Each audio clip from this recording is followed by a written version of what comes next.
Imagine this for a second. A single woman's name echoes through Ireland for more than 1,000 years. Her symbol hangs in kitchens and classrooms. Her day lands right at the turning of winter into spring. Her stories involve fire that never goes out, wells that heal, and blessings that protect the home. And yet, depending on who you ask, she is either one of Ireland's greatest Christian saints, or the most successful rebrand in Irish history, an older pagan figure wearing a Christian name. So here's the question we're chasing today. Was Saint Brigid a real saint, an actual woman who lived, led, and changed Ireland? Or was she a rebranded pagan deity, an older goddess whose memory was too powerful to erase, so she was reshaped instead? And by the end of this video, you'll see why this debate refuses to die, and why the real answer might be even more Irish than you expect. Because in Ireland, stories don't get deleted. They get layered. Now, before anyone gets defensive, let's be clear about something. This video isn't here to mock faith, or attack tradition, or debunk anyone's beliefs. This is about understanding how Ireland works, how Irish culture survived conquest, conversion, and centuries of change by doing something brilliant. It didn't always choose one world or the other. It found a way to keep both. And Brigid is the perfect place to see that happening in real time. So first, let's meet the Brigid that most people know. In the Christian tradition, Saint Brigid is one of Ireland's 3 great saints, often mentioned alongside Patrick and Columba. She's remembered as a woman of extraordinary compassion and leadership. An abbess. A builder of a powerful religious community. A protector of the poor. A woman whose generosity was so extreme that she would give away food, clothing, even valuable things. Then somehow, the story goes, there would always be enough left. There are famous miracle stories. Food multiplying. Butter and milk appearing when needed. Sick people healed. And one of the most famous images, Brigid connected to a sacred flame that symbolizes holiness, devotion, and an unbroken spiritual presence. Her most iconic symbol, the Brigid's cross, is still made today from rushes or straw, usually around her feast day, and hung in homes for protection. Many Irish people grew up with it. Some still make it. Some don't even remember why they make it. They just know it belongs. And that right there is where the mystery begins. Because when you step back and look at Brigid's story, you start seeing something strange. It's not just that she's popular. It's that her symbolism feels older. Not older like medieval. Older like pre-Christian. Fire, wells, seasonal turning points, protection charms, household blessings, fertility and growth, poetry and craft, the hearth, the threshold. These are the kinds of things that show up in very old religious systems. The kind that existed before churches were built. So why does all of that revolve around a saint? And why does her feast day line up so perfectly with something far older than Christianity in Ireland? This is where we have to talk about timing. Saint Brigid's Day is celebrated on February 1st. And in the old Gaelic calendar, this period marks a major seasonal festival called Imbolc. Imbolc is tied to the beginning of spring, the first shift in the light, the first signs that winter is loosening its grip. It's connected to renewal. New life. The return of growth. The future harvest. And for people living close to the land, where winter could kill, and spring meant survival, that moment mattered. It wasn't a cute date on a calendar. It was a turning point. A promise. So here's the problem. When a saint's feast day perfectly overlaps with an older seasonal festival, people start asking questions. Was it a coincidence? Or was it a deliberate strategy? Because historically, when Christianity spread into places with strong local traditions, it didn't always bulldoze everything. Sometimes it replaced. Sometimes it absorbed. Sometimes it renamed. And sometimes it did something even smarter. It allowed people to keep what they already loved, just with a new story attached. And that brings us to the second Brigid. The Brigid that some people say existed before the saint. In Irish tradition, there is also a figure named Brigid, often described as a powerful goddess associated with things like poetry, healing, smithcraft, and fire. Depending on which tradition you're reading, she has different roles, different connections, different layers. But the recurring themes are striking. Fire. Healing. Protection. Creativity and skill. The kind of power that lives in the home and in the community. Not distant thunder god power. Close, practical power. The kind of power that keeps people alive. So now you can see why the debate gets intense. Because if there was already a beloved figure named Brigid with these associations, then Christianity arriving later with a beloved saint named Brigid, celebrated at the exact same time of year, looks less like coincidence and more like cultural fusion. Or to put it bluntly, did Ireland's old Brigid get baptized? This is what some people call the rebranded deity theory. The idea is simple. When Christianity spread across Ireland, local people weren't blank slates. They already had sacred places, sacred times, and sacred figures woven into daily life. If you try to erase that overnight, you get resistance. But if you say, you can keep your festival, just celebrate it differently, you get acceptance. If you say, that sacred figure you love, she's not gone, she's just a saint now, you get continuity. And continuity is powerful. It makes conversion feel less like betrayal and more like evolution. So the theory says, the goddess didn't disappear. She transformed. She gained a new title, new framing, new official approval. But the old energy stayed. Now, does that mean the saint was fake? Not necessarily. And this is where the conversation gets interesting, because there's another possibility. And it might actually explain everything better. What if there really was a historical woman, an abbess, a leader, a major figure in early Irish Christianity? But the stories and symbols that already existed in Ireland attached themselves to her over time? Because this is something that happens constantly in history. People don't only remember a person. They build meaning around them. And the more beloved that person becomes, the more stories gather like snow on a hillside. Old traditions can get pulled into the orbit of a new figure. Not as a trick, but as a natural human process. Especially in a place like Ireland, where storytelling isn't just entertainment, it's how memory survives. So now we have two major options. Option 1, Brigid was originally a pagan figure, later reshaped into a saint. Option 2, Brigid was a real Christian leader, and Ireland's older customs wrapped themselves around her story until she became larger than life. And in truth, there's even a third option. A blended option. That both things can be true at the same time. A real woman can exist. And a pre-Christian tradition can merge with her legacy. The result is not one or the other. It's both. Now let's look at the clues, because this debate exists for a reason. First clue, fire. Brigid is strongly tied to fire, flames, and light. In Christian storytelling, fire can symbolize holiness, purity, and devotion. But fire also has an older meaning.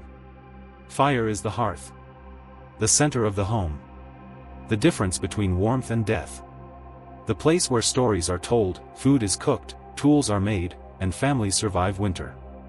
And in older traditions, fire is often sacred because it's life itself. So when people hear Brigid and sacred flame, they hear two languages at once.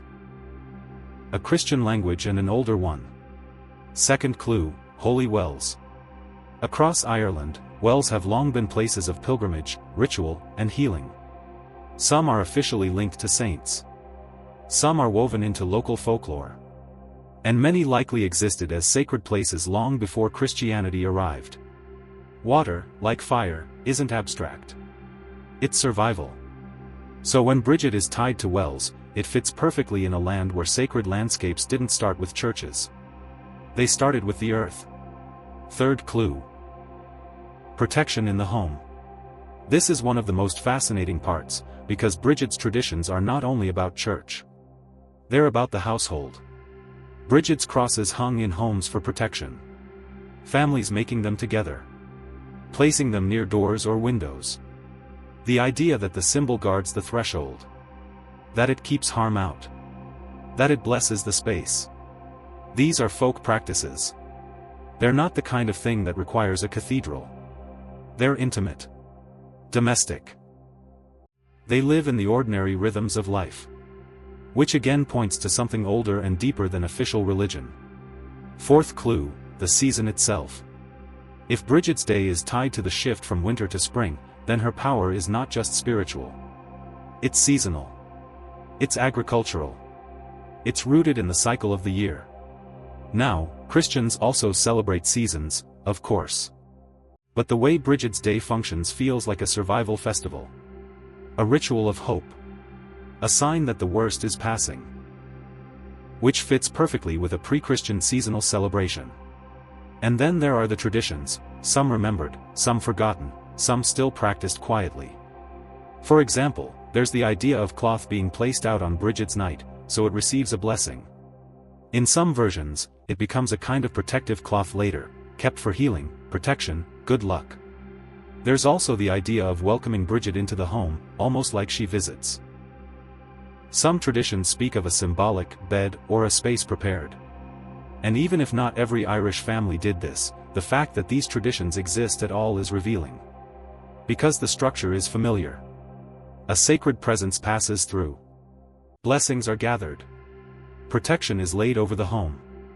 This sounds less like a formal church service and more like a very old style of ritual, adapted into a Christian world. Now, if you're listening to this and thinking, okay, so that proves it. She was a rebranded goddess, slow down. Because there's a big reason historians often treat the saint as a real figure. Early Ireland was a monastic powerhouse. Irish Christianity didn't just quietly exist. It shaped education, culture, and power structures for centuries. And women in early Irish Christian tradition sometimes held serious influence in religious communities. So the idea of a strong abbess named Brigid is not absurd. It's plausible. It fits the historical context. And saint stories, especially early medieval ones, are almost never written like modern biographies. They are spiritual storytelling. They communicate values. They build identity. They inspire. So the existence of miracles and legendary elements doesn't automatically mean the person didn't exist. It means the person became mythic. Now here's where we land on the real mechanism that might explain everything. It's something scholars often describe as blending or syncretism. But you don't need a fancy word. Here's what it means in plain language. When a new religion arrives in a place with old traditions, people don't always throw their lives away and start from zero. They reinterpret. They reframe. They merge. They keep the familiar, and they attach new meaning to it. Not because they're lying. Because that's how culture survives change. And Ireland is one of the best places on earth to see this process. Because Irish tradition is not a clean line. It's a braid. And Brigid might be one of the tightest braids of all. A saint's name. A goddess's echo. A feast day that sits on an old seasonal festival. Christian prayers. Folk customs. Sacred landscapes. Home rituals. Protection charms. Fire and water. All in one figure. So what's the most likely answer? Here's a grounded way to say it. Saint Brigid is probably rooted in a real Christian tradition, very possibly a real figure whose influence grew so large that she became central to Irish identity. And at the same time, the older Irish world, the Imbolc world, the seasonal world, the hearth and well world, did not vanish when Ireland converted. It flowed into the new story. It reshaped itself. And Brigid became the bridge. That would mean she isn't merely a saint or a goddess. She is what happens when Ireland refuses to let go of its past, even while moving into a new spiritual world. And honestly, that is one of the most Irish things imaginable. Because Irish culture has always had a special skill. It can hold contradiction without breaking. Now let's bring this down to the human level, because this is where it stops being theory and starts being real. If you grew up in Ireland or around Irish tradition, you might have seen Brigid's cross. You might have heard stories about blessings. You might know someone who still visits a holy well. And you might not have ever thought, is this pagan? You just thought, this is ours. And that's the point. Most people living these traditions weren't thinking in categories like pagan versus Christian. They were thinking in categories like safe versus unsafe, blessed versus unprotected, winter versus spring, what helps our home versus what threatens our home. That's why the household rituals matter so much.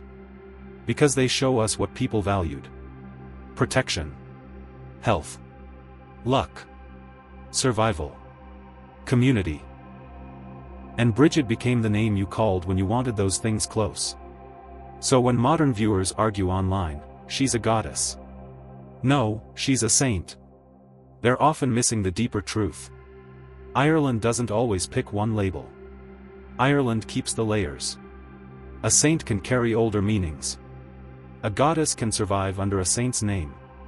A people can convert without erasing everything that made them who they are. And if you want the simplest way to remember this, it's this: Brigid is less a single answer, and more a living example of how Irish identity was built. Now, one more thought before we close. Sometimes people hear this topic and feel like it threatens something. If you're Christian, you might worry it takes away from the saint. If you're interested in older Irish spirituality, you might worry it hijacks the goddess. But it doesn't have to be a threat. It can be a window. Because even if you believe Brigid was fully a saint, you can still appreciate how Ireland celebrated her in a distinctly Irish way. And even if you believe Brigid was once a goddess, you can still appreciate the genius of how Irish tradition survived by adapting. Either way, you're looking at the same thing. A culture that refused to forget itself. A culture that found continuity inside change. A culture that preserved meaning through story. So, was Saint Brigid a real saint? Very possibly. Yes. Was she also a rebranded pagan deity? What's more accurate might be this: she became the Christian face of older Irish themes that were already deeply loved: fire, wells, protection, seasonal renewal, and those themes simply found a new home in her story. And that's why Brigid never fades. Because she isn't just one world. She's the bridge between worlds. Now here's my question for you. Do you think Brigid was a saint, a goddess, or both? And if you grew up with any Brigid traditions, making the cross, visiting a well, hearing stories from older relatives, share what you remember in the comments. I read them, and they're often the best part of this channel. And if you want the next video, I'm going to go even deeper into the forgotten Saint Brigid's Day rituals in Ireland, the ones that weren't always said out loud, the ones tied to protection, luck, and the old turning of the year. So subscribe, because you won't want to miss that one. And I'll see you in the next video.